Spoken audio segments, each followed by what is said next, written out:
Bakit? Matanda na ba ako para magpabibo? Matatawag pa bang veteranong overrated kung epektibo pa rin gamit yung underrated na estilo? Anong akala nyo, makikipagkaibigan ako dito? Hindi, no? Sapat lang may isang repa na sinyo, kahit magkaiba kami ng prinsipyo, nasa pasarapan na ako ng buhay, pero kung usapang pagalingan, mananatili ako dito! Yun yung pinapanood ko kagabi. Ito yung tumatak sa akin na linya ni Tipsy D.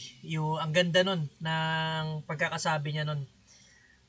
Yun nga, yung sinabi ni Sinyo before na sumikat, 'di ba? Yung nasa pagalingan ka pa rin, nasa pasarapan na ako ng buhay. So inulit yun ni Tipsy D. Pero ang sinasabi dito ni Tipsy D, kung usapang pagalingan, mananatili siya diyan. So kahit nasa pasarapan na rin siya ng buhay, magkaiba sila ng prinsipyo ni Sinyo. Ibahin daw siya kay Sinyo kasi kung pagalingan, di siya magpapadaig, di siya magpapadarag. Ganda nun.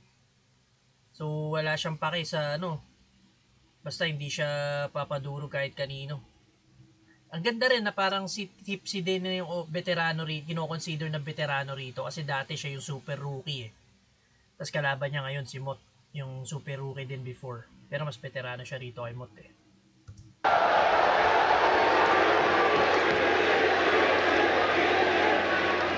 Pinapaalala ko lang, ito'y liga ng pahusayan, walang pabo-pabo rito. Tangina, tignan yung itsura, round 1 pa lang mukhang gusto nang ipabito. Malas mo, wala si Famous dito!